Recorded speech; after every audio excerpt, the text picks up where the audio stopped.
Tarisa, teerera uye urarame. Book 3. Kukunda naMwari. Nhungamidzo. Kwaziwa. Mukaseti ino uchanzwa kuti ndiani akatevera Mozisi pautungamiri hweIsraeri, uyewo kuti Mwari akavatungamirira sei kubuda murenje vachienda kunyika yeKenani, uye kuti akavabatsira sei mukukunda vavengi vavo munzira. Tarisa mufananidzo uri mubhuku roruvara rwevhu, uye ugoenda pamufananidzo unotevera kana wanzwa rwiyo urwu.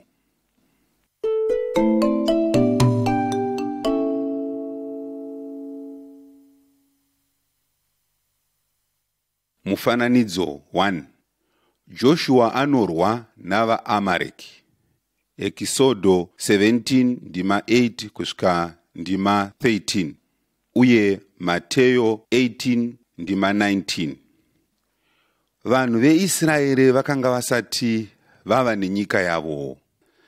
Vaidzungaira murenje, asi Mwari akanga avavimbisa nyika yeKenani kuti yaizova nzvimbo yavo yokugara. Mwari akasarudza jaya rainzi Joshua kuti ave mutungamiri wehondo yavaIsraeri. Izvi zvakaitika Mozisi, mutungamiri waIsraeri, asati afa. Vamwe vanhu vainzi vaAmareki vakauya kuzorwisa vaIsraeri, saka Mozisi akati kuna Joshua, sarudza vamwe varume vokwedu ugobuda kundorwa navaAmareki. Mangwana ndichanomira pamusoro pechikomo ndine tsvimbo yaMwari mumaoko angu. Mozisi paainge akasimudza tsvimbo yaMwari mudenga, Joshua navaIsraeri vaikunda vaAmareki. Asi maoko aMozisi akatanga kuneta zvokuti akatadza kuasimudza mudenga. Ipapo vaAmareki vakatanga kukunda muhondo.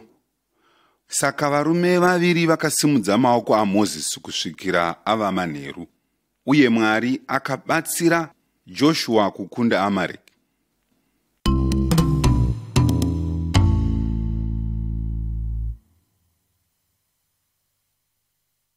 Mufananidzo 2.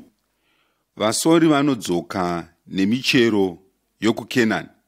Numeri 13 ndima yokutanga kusvika pandima 33, uye Numeri 14 ndima 1 kusvika ndima 38. VaIsraeri vakati vaswedera pedyo nemiganhu yeKenani, Jehovha akarayira Mozisi kuti atume varume kundoongorora, kundoshora nyika. Mozisi akatuma vatungamiriri 12, pakati pavo paivawo naJoshua naKerebhu. Mushure mamazuva 4 varume ava vakadzoka, uye vakapa Mozisi nhoroondo iyi inoti, takaenda kunyika yamakatituma, uye inoyerera mukaka nouchi, ine upfumi neivhu rakanaka. Hezvi zvibereko zvayo. Asi vanhu vanogarako vane simba kwazvo, uye maguta avo akasimba kwazvo uye makuru. Ipapo Karebhu akanyaradza vamwe vasori vaakanga aenda navo ndokuti, tinofanira kukwira kundotora nyika, nokuti zviro kwazvo tinogona kuitora. Asi varume vaya vakati, hatingagoni kurwisa vanhu ava. Vakasimba kutipfuura isu, uye vakaparadzira guhu rakaipa nenyika iyo. Usiku ihwohwo vanhu vakachema, uye vakapopotera vatungamiriri vaMwari, Mozisi naAroni, uyewo naMwari. Mwari akatsamwa kwazvo nokuti havana kuvimba naye, uye akadzokera navo kurenje kwamakore 40. VaIsraeri vose vasina kuvimba naMwari vakafira murenje.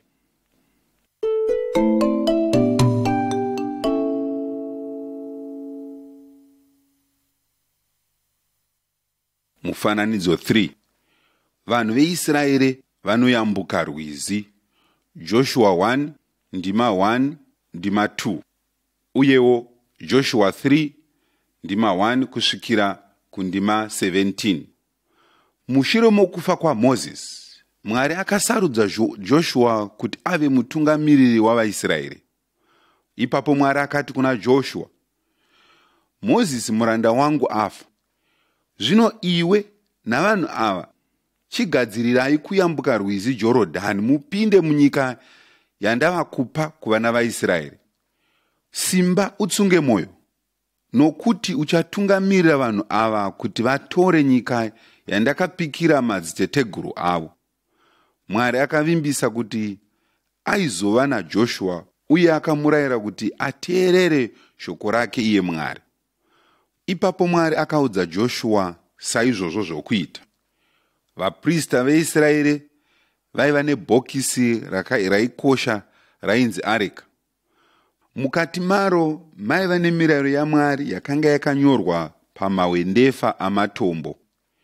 Mwari akavarayira kuti vatakure areka vachipinda nayo murwizi Jorodhani.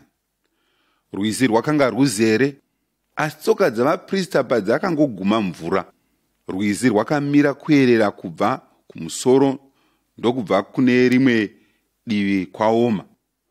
Vaprista vakamira pakati porwizi, vanhu vose ndokuyambuka vachipinda muKenani panyika yakaoma. Mwari anoda kutidzidzisa, iwe neni, kuti kana akatirayira kuti tiite chinhu chipi zvacho, tinofanira kumuteerera uye tichivimba naye kuti achatibatsira mukuita kuda kwake.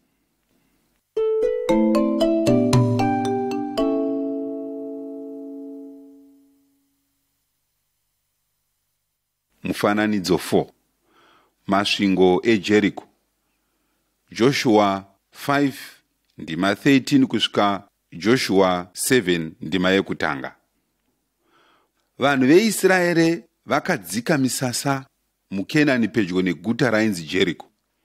Ipapo Mwari akati kuna Joshua, tarira, ndaisa Jeriko mumaoko ako, pamwe chete namambo waro navarume varo vehondo. Fambai mutenderere guta kamwe chete pamwe navarume vose vehondo. Muite izvi kwamazuva 6. Ngapave navaprista 9 vanotakura hwamanda dzenyanga dzamakondobwe pamberi peareka. Pazuva rechinomwe, fambai muchitenderera guta kanomwe, vaprista vachiridza hwamanda. Kana mukazovanzwa varidza hwamanda kwenguva refu, vanhu vose vanofanira kudanidzira zvikuru. Ipapo rusvingo rweguta ruchakoromoka, vanhu vagopinda mumwe nomumwe pakanangana naye. Saka Joshua navanhu vakaita saizvozvo zvakarayirwa naMwari. Masvingo eJeriko akakoromoka, vaIsraeri vakakunda vakatora guta. Mwari akaudza vaIsraeri kuti vasatora kana chinhu chipi zvacho chokupamba. Asi mumwe murume ainzi Akani haana kuteerera Mwari. Ndichakuudza nezvake muzvikamu zvinotevera.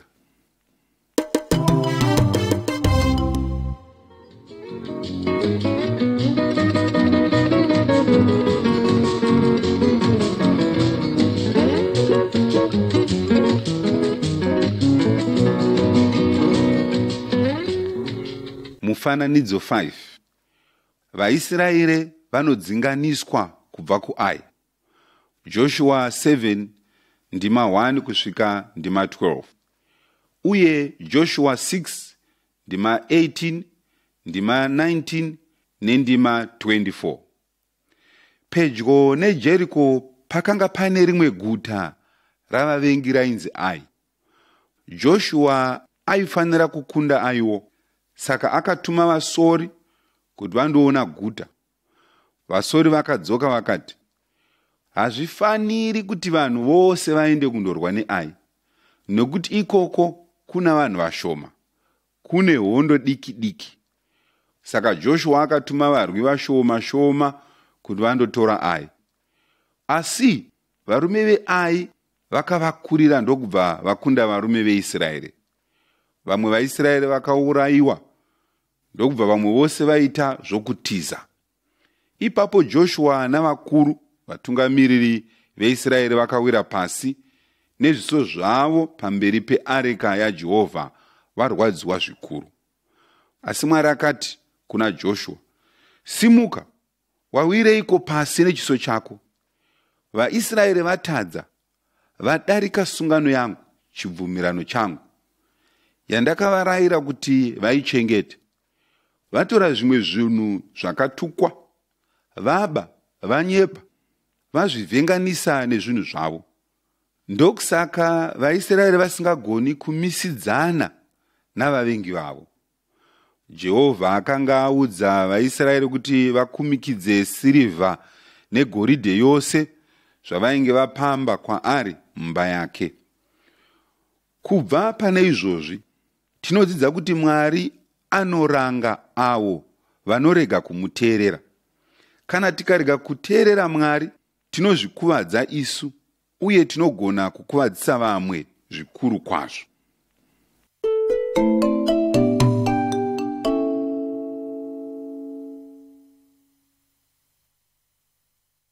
Mufananidzo 6.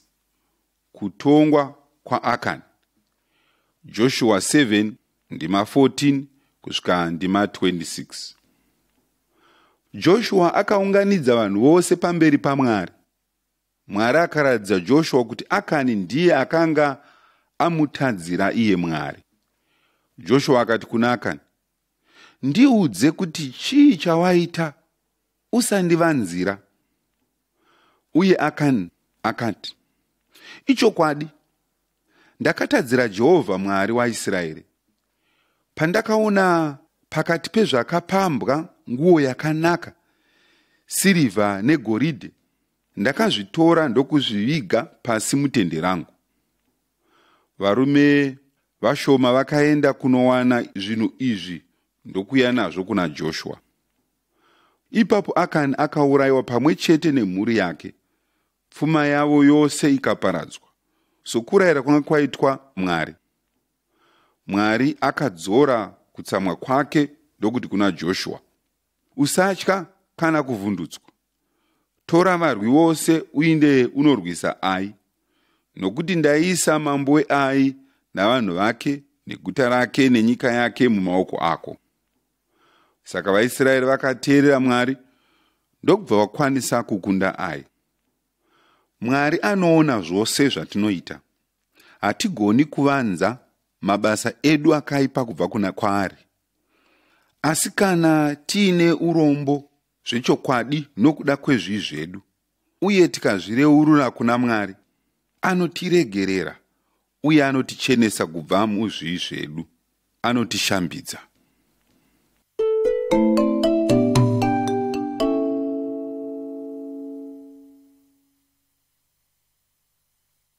Mufananidzo 7. Zuva nomwedzi zvinomira panzvimbo imwe chete. Joshua 10 ndima yekutanga kusvika pandima 14. VaAmori, vanhu vemunyika yeKenani, vakanga vakaipa kwazvo, asi vakatanga kutya vaIsraeri. Ipapo madzimambo 5 avaAmori vakabatana pamwe chete kuti vanorwisa vaIsraeri. Mwari akati kuna Joshua, usavatya, ndavaisa muruoko rwako. Hapana kana mumwe wavo achagona kumira pamberi pako, kuti vapikisane newe. Saka Joshua nehondo yake akaenda kunorwa namarudzi aya, uye vose vakatiza pamberi pavaIsraeri. Mwari akakanda pamusoro pavavengi matombo makuru kubva kudenga, uye vazhinji vakaurayiwa. Hondo yakarwiwa zuva rose. Joshua akanyengetera, uye Mwari akaita kuti zuva nomwedzi zvimire panzvimbo imwe chete kusvikira vaIsraeri vakunda vavengi vavo. Hakuna kuzombova nerimwe zuva rakadaro.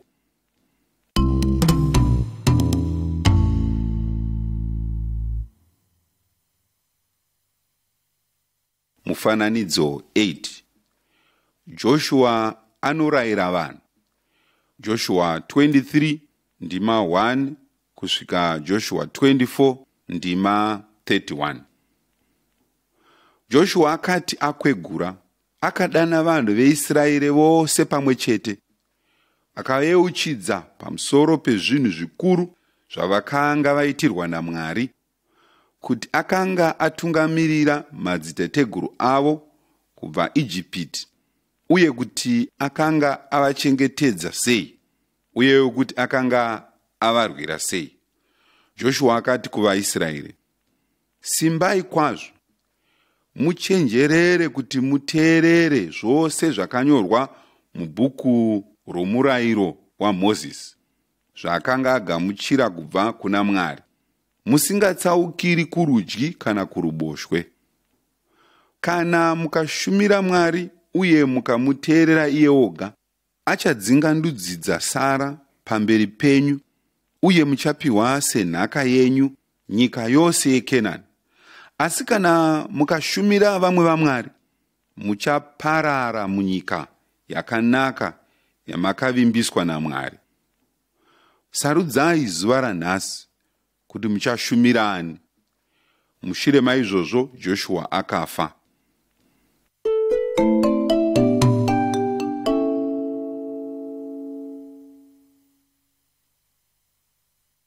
Mufananidzo 9. Dhibhora anotaura akamirira Mwari. Vatongi 4 ndima yekutanga kusvika ndima 9. Asi mushure mokufa kwaJoshua, vanhu veIsraeri vakabva kuna Mwari, vakanamata zvifananidzo zvavaKenani. Saka vaKenani vakava nesimba pamusoro pavaIsraeri ndokubva vavabata zvakaipa, kusvikira vadana kuna Jehovha Mwari kuti avabatsire. Dhibhora ndiye akanga achitungamirira vaIsraeri. Vanhu vaiuya kwaari kuti azovarayira, uye akavabatsira kupedza makaka avo. Akaedza kuvadzosa kuna Mwari. Rimwe zuva akadana Bharaki, akanga ari mutungamiri wehondo yavaIsraeri. Akati kwaari, tora varume 10,000 uende navo kugomo reTabhori. Sisera nehondo yavaKenani achauya kuzorwa newe, asi Mwari achaita kuti mumukunde.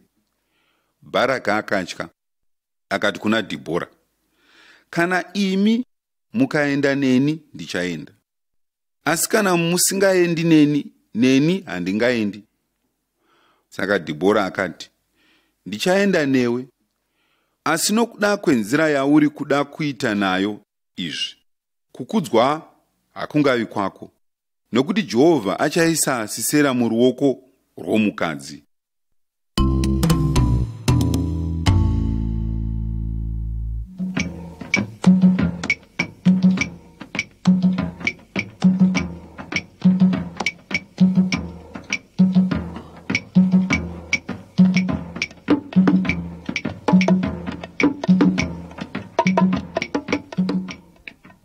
Mufananidzo 10. Mwari anobatsira kuti Sisera akundwe. Vatongi 4 ndima 10 kusvika ndima 16. Dhibhora naBharaki vakatungamirira hondo yavaIsraeri ndokuenda kugomo reTabhori. Sisera navaKenani vakaenda kundorwa navaIsraeri. Sisera akanga ane ngoro dzesimbi 900. Dzakanga dzakagadzirirwa kurwa hondo.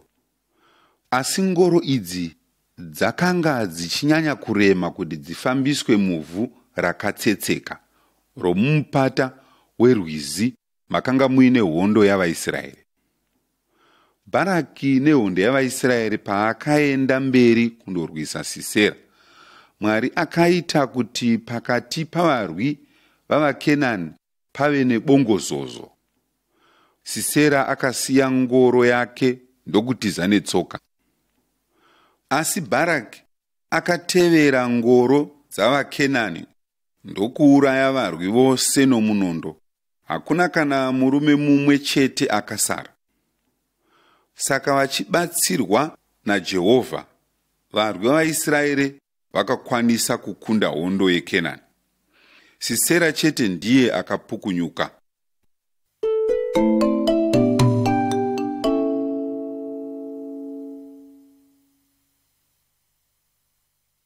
Mufananidzo 11. Jairi anouraya Sisera. Vatongi 4 ndima 17 kusvika ndima 23. Sisera akatizira kutende romukadzi ainzi Jairi. Jairi akanga asiri muIsraeri. Vanhu vokwake vaive noushamwari navaKenani, asi iye nomurume wake vakanga vasiya vanhu vokwavo zvokuti havana kuzogara pakati pavo. Jairi akati kuna Sisera, pindai mukati chaimo, musatya. Saka akapinda mukati ndokuvanda mutende rake. Akamupa mukaka kuti anwe ndokumufukidza negumbeze. Ipapo Sisera akavata ndokubatwa nehope. Jairi akatora mbambo yetende nenyundo. Akaenda chinyararire kuna Sisera paakanga akakotsira, ndokuroverera mbambo mumusoro ikanyura muvhu. Mushure maizvozvo, Bharaki akauya naipapo achitsvaka Sisera. Jairi ndokudana kwaari ndokuti, uyai ndizokuratidzai munhu wamuri kutsvaka. Akaona hoyo Sisera avete, musoro wake wakarovererwa muvhu.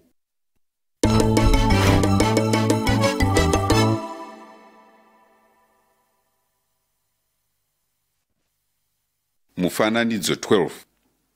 VaIsraeri vanopembera. Vatongi 5 ndima 1 kusvika ndima 31. Mwari ndiye akapa vaIsraeri simba rokukunda vaKenani ivavo. Dhibhora naBharaki vakaimba rwiyo rwokutenda Mwari. Vanhu vakafarisisa pamwe chete navo. Vakafara kwazvo kuti vaive nomutungamiri akanga akaita saDhibhora. Akanga akaita saamai kwavari. Vakarumbidza Jairiwo nokuti haana kutya Sisera. Mwari akashandisa vakadzi vaviri ava kuti aponese vaIsraeri. Mwari anoshandisa avo vanoita sevasina simba kuti akunde vane simba. Tose tine muvengi ane simba anonzi Satani. Kuti tikunde Satani, Mwari akatuma Ishe Jesu Kristu kuti azofa pamuchinjikwa. Ipapo akatakura kurangwa kwechivi chedu, chako nechangu. Vanhu vakaipa vakaita kuti Jesu aurawe. Vakafunga kuti akanga asina simba. Uneuka kuti vaIsraeri vakakunda sei vavengi vavo kubudikidza nesimba raMwari. Jesu akakundawo Satani, muvengi wavanhu vose, paakafa pamuchinjikwa, uye akamuka kubva kuvakafa. Kubudikidza naizvozvo akaratidza kuti akanga akunda simba rechivi, rufu uye naSatani. Akatisunungurawo kubva pasimba rechivi muupenyu hwedu. Saka nhasi tinogona kuva nesimba pamusoro pechivi uye nepamusoro pesimba raSatani kubudikidza naJesu. Jesu anopa upenyu husingaperi kuvanhu vose vanovimba naye uye vanomuteerera.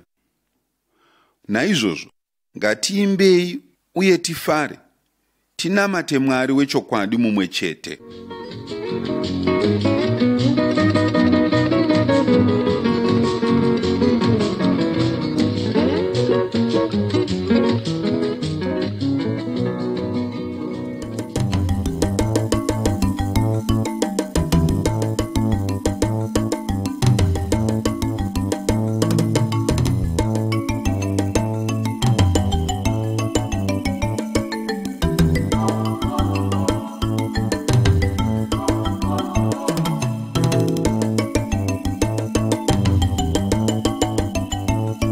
Bhuku 3.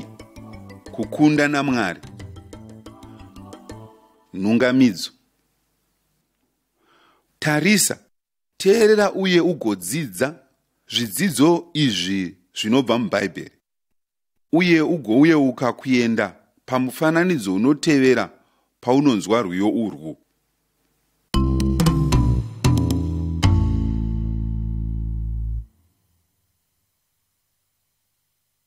Mufananidzo 13. Gidheoni nomutumwa waMwari. Vatongi 6 ndima 1 kusvika ndima 24. Vanhu veIsraeri vakarega zvakare kuteerera Mwari uye vakaita zvinhu zvakaipa. Saka Mwari akabvumira vamwe vanhu vainzi vaMidhiani kuti vavatonge kwamakore 8. VaMidhiani vakaparadza zvirimwa zvavaIsraeri. Ipapo vaIsraeri vakachema kuna Mwari kuti avaponese.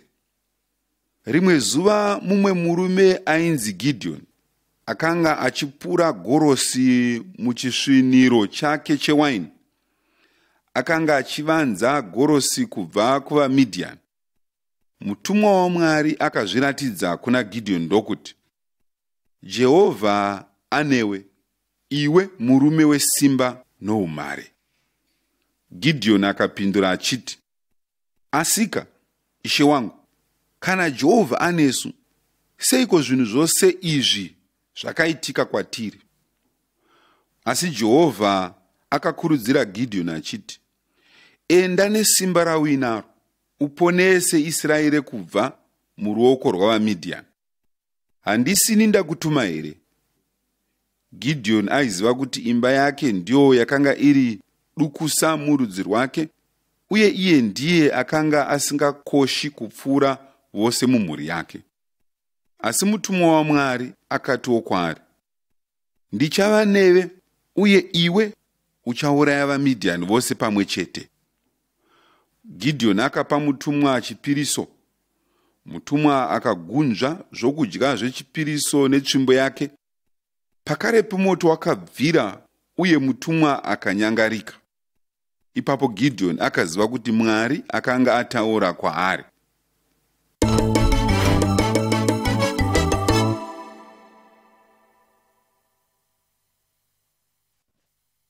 Mufananidzo 14. Gidheoni anoparadza zvifananidzo. Vatongi 6 ndima 25 kusvika ndima 32. Usiku ihwohwo Mwari akataura kuna Gidheoni zvakare akati, putsira pasi aritari yababa vako yaBhaari, uye ugotema danda raAshera riri pairi. Ipapo ugovakira Jehovha Mwari wako aritari kwayo pamusoro penhare iyi. Mhuri yaGidheoni yainamata zvifananidzo zvaBhaari naAshera zvavaKenani. Gidheoni aitya vanhu asi akateerera Mwari. Usiku ihwohwo akatora varume 10 ndokuparadza zvifananidzo. Vanhu vakatsamwa kwazvo kuti vakada kuuraya Gidheoni, asi baba vake chaivo vakamudzivirira ndokuti, kana chifananidzo ichi chiri Mwari wezvokwadi, ngachizvidzivirire. Asi hapana chakaitika. Mwari mukuru kune zvifananidzo zvipi zvazvo zvamatanda, matombo, kana chinhu chipi zvacho.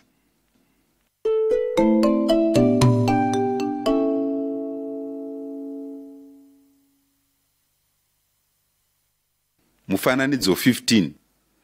Varwi vaGidheoni vanonwa mvura. Vatongi 7 ndima 1 kusvika ndima 7. Ipapo Gidheoni akaunganidza varwi kubva pakati pavaIsraeri, nokuti vaMidhiani vakabatana kuti varwise vaIsraeri. Asi Mwari akati kuna Gidheoni, varume vaunavo vakawandisa. Ani naani ari kudedera nokutya ngaadzokere hake abve pano, adzokere kumba. Vazhinji pakati pavarwi vaGidheoni vakadzokera kumba.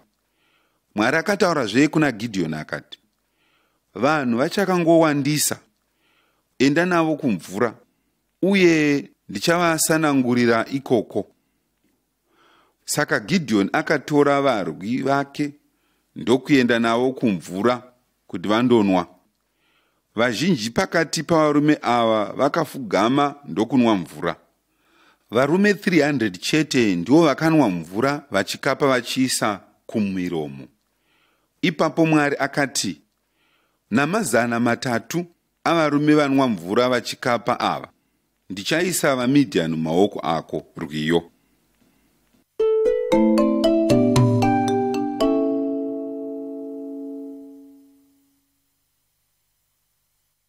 Mufananidzo 16. Varwi vaGidheoni vanokomberedza musasa wavaMidhiani. Vatongi 7 ndima 16 kusvika ndima 25. Hondo yavaMidhiani yakanga yakakura zvokuti yaiita semhashu munyika. Vakadzika musasa mumupata waiva nengamera dzakawanda. Gideoni akanga ane varume 300 chete, asi Mwari akamuudza saizvozvo zvokuita. Gideoni akapa murume mumwe nomumwe hwamanda uye nechirongo chakanga chisine chinhu uye nomwenje wokuona nawo mukati. Vakakomberedza musasa wavaMidhiani pakati pousiku. Ipapo vakaita ruzha rukuru, vakaridza hwamanda ndokuputsa zvirongo uye ndokudanidzira vachiti, munondo waJehovha nowaGidheoni. VaMidhiani vakatya kufa ndokutanga kuurayana. Vakatiza varwi vaGidheoni. Gideoni akatuma nhume kuti dzindodana vamwe varwi vose vaIsraeri. Vakadzinganisa vaMidhiani uye vakauraya vazhinji vavo.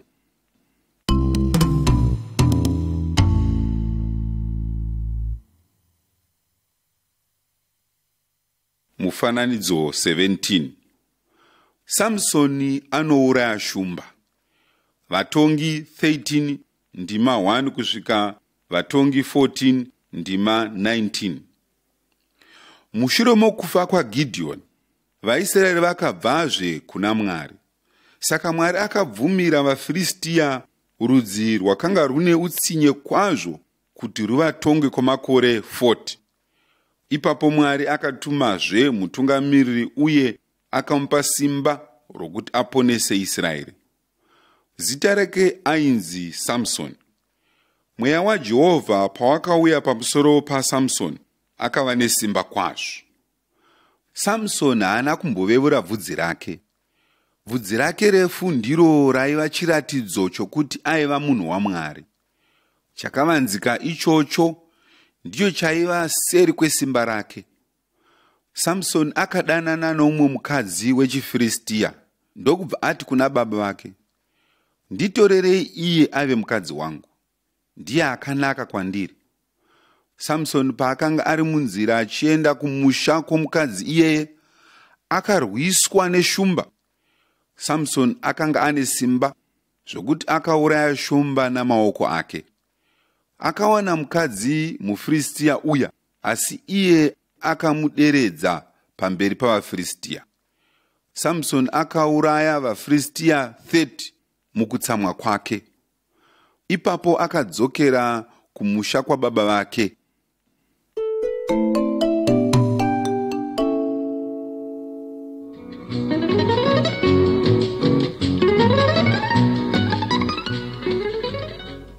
Mufananidzo 18. Samsoni namakava muminda yeGorosi. Vatongi 15 ndima 1 kusvika ndima 7. Mushure menguva yakati kuti, Samsoni akadzokera kuvaFiristia kuti andoshanyira mukadzi wake, asi baba vake vakanga vamupa kuno mumwe murume. Samsoni akati, panguva ino ndine mvumo yokuti nditsive kuvaFiristia ndichivaitira zvakaipa kwazvo. Akabuda ndokubata makava 300 ndokusunganidza miswe yawo ari maviri. Mushure maizvozvo akaisa mazhenje omoto pakati pemiswe yamakava ndokuregedza makava achipinda muminda yeGorosi yavaFiristia. Zvirimwa zvavo zvose zvakatsva. vaFiristia vakavenga Samsoni ndokubva vaenda kuJudha kuti vandomutora senhapwa. VaIsraeri muJudha vakanga vachitya vaFiristia, saka vakasunga Samsoni vakamuendesa kuvaFiristia. Ipapo mweya waJehovha wakauya pana Samsoni nesimba. Zvisungo zvakanga zvakamusunga zvakadonha kubva pamaoko ake. Akatora rushaya rwembongoro ndokuuraya varume 1000.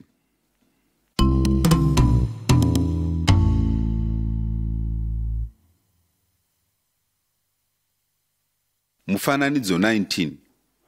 VaFiristia vanoveura bvudzi raSamsoni. Vatongi 16 ndima 4 kusvika ndima 22. Samsoni akadanana nomumwe mukadzi muFiristia. Mukadzi uyu akaedza nguva dzakawanda kuti azive chakavanzika chesimba guru raSamsoni. Uye pakupedzisira Samsoni akamuudza, akati kwaari, Mwari akaudza amai vangu nababa vangu kuti vanditsaure kuti ndishandire Mwari. Kana bvudzi rangu rikaveurwa, simba rangu richapera. Umwe usiku Samsoni paakanga akarara, Dherira akadana vaFiristia akaveura bvudzi rake. Ipapo Mwari akabva pana Samsoni, uye simba rake rikapera. VaFiristia vakasunga Samsoni, vakamutushura maziso ndokumuita kuti ashande basa mutorongo. Asi nokufamba kwenguva, bvudzi rake rakatanga kukura zvekare.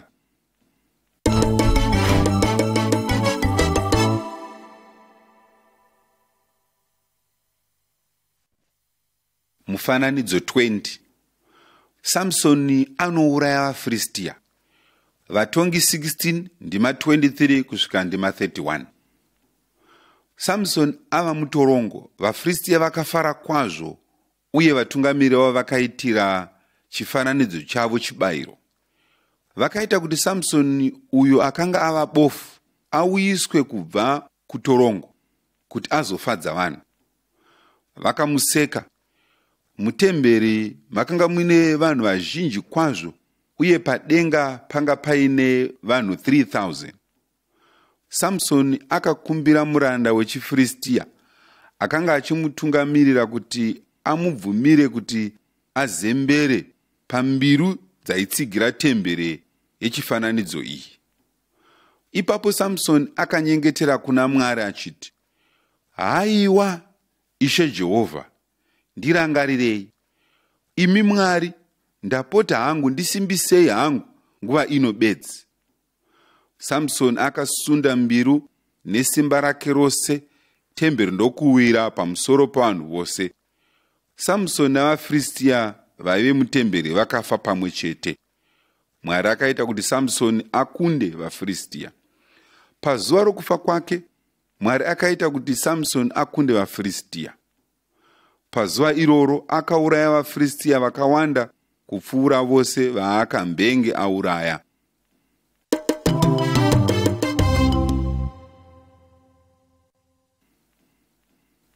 Mufananidzo 21. Jesu anodzinga mweya yakaipa.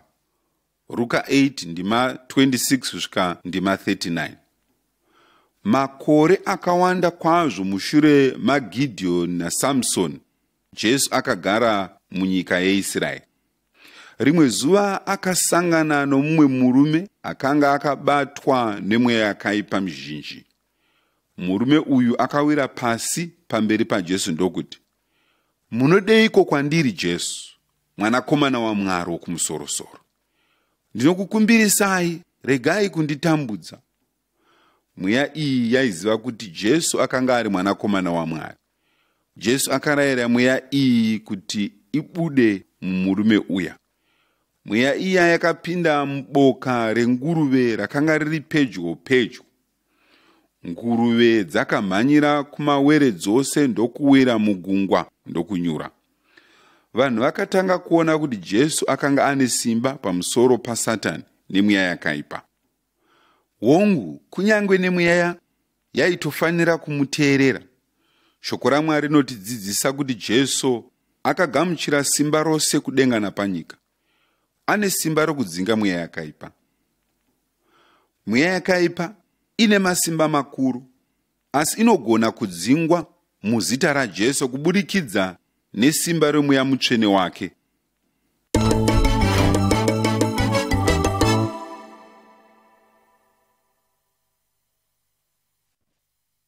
Mufananidzo 22. Jesu anodzinga vanhu vakaipa. Ruka 19 ndima 45 kusvika ndima 48. Uyewo Ruka 20 ndima 1 kusvika ndima 2. Rimwe zuva Jesu akaenda kutemberi yaMwari muJerusarema. Vanhu vakanga vapindura temberi vakaita musika wavaitengesera mhuka dzezvibayiro uye vakanga vachizviitira mari nokunyengera vamwe. Jesu akadzinga vaitengesa pamwe chete nemhuka dzavo, akati kwavari, kwakanyorwa kuchinzi, imba yangu ichava yokunyengetera, asi mava kuita bako ramakororo. Zuva nezuva Jesu akadzidzisa mutemberi, asi vamwe vatungamiriri vechiJudha vakanga vachitsvaka mukana wokuti vamuuraye Jesu, nokuti vakanga vasingatendi kwaari. Rimwe zuva vakabvunza Jesu vakati, tiudzei kuti munoita zvinhu izvi nesimba ripi? Ndiani akakupai simba iri?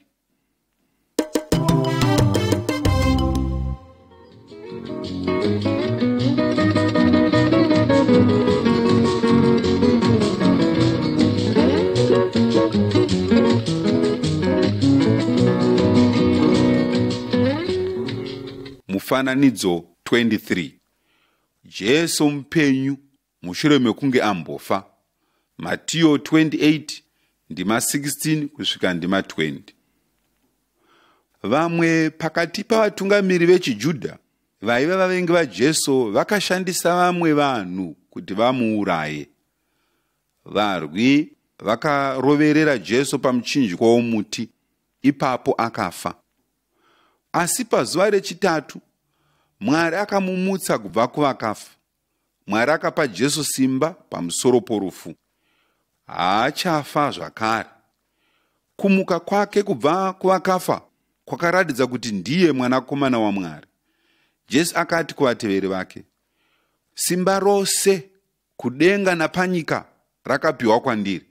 Naizvozvo endai mudzidzise ndudzi dzose, muvabhabhatidze muzita raBaba neromwanakomana neromweya mutsvene, uye muvadzidzise kuti vachengete zvose zvandakakurayirai.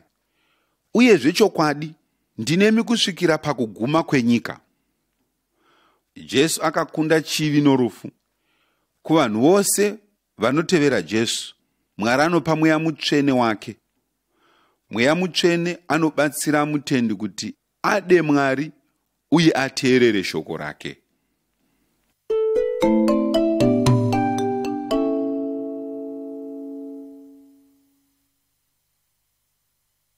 Mufananidzo 24.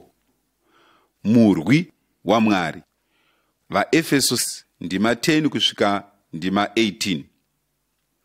Jesu akakunda Satani uye anotipa simba rokuti tirwe naSatani uye timukunde. Asi tinogona kuita izvi chete kana tagadzirira kurwa hondo, somurwi ari mumufananidzo akagadzirira kurwa hondo. Chokutanga, tinofanira kutaura chokwadi nguva dzose uye tigorarama upenyu hwedu maererano neshoko raMwari rinova rechokwadi. Tinofanira kuripfeka sebhanire rinotisunga kwose kwatinoenda. Izvi zvichireva kuti mirai makapfeka chidzitiro chechipfuva chokururama. Tinofanira kuda vamwe uye tigoita zvakanaka pamberi paMwari. Zvinhu zvakanaka zvatinofunga, zvatinotaura uye nezvatinoita zvinotidzivirira sechidzitiro kumabasa namashoko akaipa. Tinofanira kugadzirira kuudza vamwe nezvenhau dzakanaka dzorugare muna Jesu. Zvakafanana nokupfeka shangu dzomurwi. Zvinotibatsira kuti timire takasimba tichirwa naSatani uye zvinotidzivirira tsoka dzedu kuti tisatsvedza munzira dzakaipa. Tinofanira kutenda kuti Jesu akafa kuti atisunungure tose kubva kusimba raSatani, rechivi. Iyi ndiyo nhoo inotidzivirira kubva kuna Satani. Satani anoda kutiedza kuti tiite chivi, anoda kutiparadza. Shoko raMwari rinotidzidzisa kuti Jesu akaponesa mutendi wose kubva mukurangwa kwechivi. Uye vatendi vakabva kurufu vakaenda kuupenyu husingaperi. Ruzivo urwu runodzivirira pfungwa dzomutendi wose kuti asakahadzika, sezvinoita ngowani inodzivirira musoro womurwi.